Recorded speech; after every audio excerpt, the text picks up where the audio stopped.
Terima kasih kerana memilih channel ini untuk mendapatkan berita terbaru setiap hari. Bagi anda yang pertama kali berada dalam channel ini, sila pertimbangkan untuk tekan butang like, subscribe dan komen video ini untuk penambahbaikan pada video akan datang.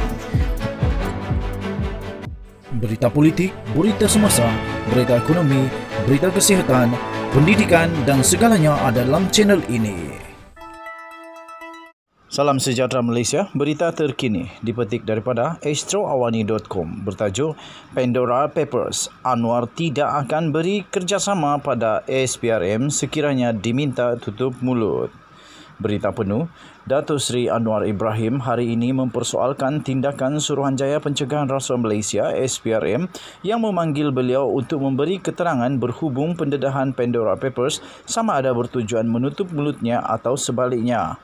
Ketua Pembangkang itu menegaskan beliau tidak akan memberikan kerjasama kepada SPRM sekiranya siasatan itu semata-mata kerana mahu memintanya berhenti daripada bercakap mengenai Pandora Papers.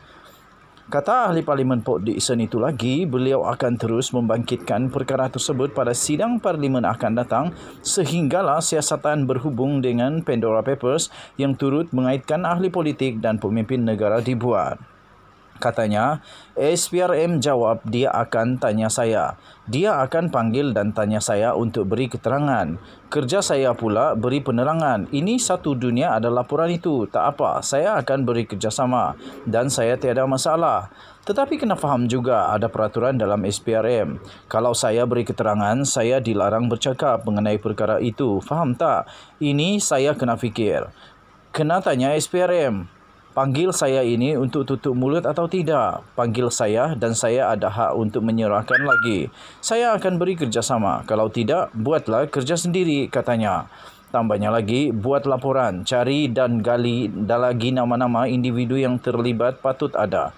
Dia, Pandora Papers, berjuta fail, bukan sikit. Katanya ketika berucap pada majlis sambutan, Maulidur Rasul peringkat Parlimen Port Dickson disiarkan secara langsung di Facebook Anwar Ibrahim pada hari ini.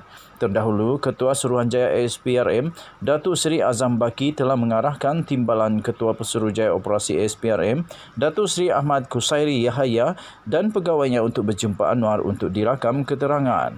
Menurut Azam, keputusan sama ada kertas siasatan akan dibuka atau tidak bergantung kepada hasil perbincangan antara Bank Negara Malaysia dan agensi-agensi terlibat. Pandora Papers adalah laporan berhubung ratusan pemimpin dunia termasuk ahli politik yang didakwa menyembunyikan wang dan pelaburan mereka seperti hartanah, kapal persiaran dan aset lain sepanjang 25 tahun yang lepas.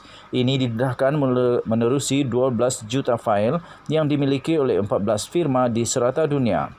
Mengulas lanjut, Anwar yang juga adalah bekas Menteri Kewangan berkata, pendedahan berhubung Pandora Papers bukan isu baru, sebaliknya ia pernah didedahkan sejak 2012 melalui Global Financial Integrity mengenai pengeluaran wang keluar negara secara haram. Bagaimanapun sehingga kini, tiada sebarang siasatan dilakukan terhadap pendedahan tersebut, tambah beliau. Jelas beliau lagi, pengeluaran wang secara haram perlu disiasat oleh pihak berkaitan. Katanya, tetapi bila saya tekan-tekan, BNM masa itu jawab tak banyak, kurang daripada Anwar cakap. Okey, saya sebut 900 bilion, kurang jadi 100 bilion. RM 100 bilion keluar secara haram, carilah siapa dia. Dia bayar cukai tak? Kenapa dia keluarkan secara haram? Dia langgar peraturan atau tidak? Tambahnya lagi, tahun 2015, saya masuk istana hingga penjara Sungai Buloh. Keluar pula Panama Papers. Cerita mengenai macam itu juga, manakala pada 2021 bangkit lagi Pandora Papers, ujar Anwar. Dalam masa yang sama, Anwar berkata jika betul berlaku pengaliran wang keluar secara haram, ia perlu dikembalikan dan wang itu boleh dimanfaatkan bagi meningkatkan taraf pembangunan dan dalam negara termasuk menaik taraf sekolah-sekolah di luar bandar.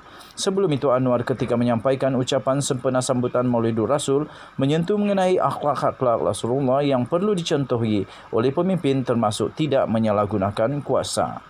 Sekian berita, salam sejahtera. Malaysia kita punya, cintai Malaysia aku. Kita jaga kita jumpa lagi. Bye-bye.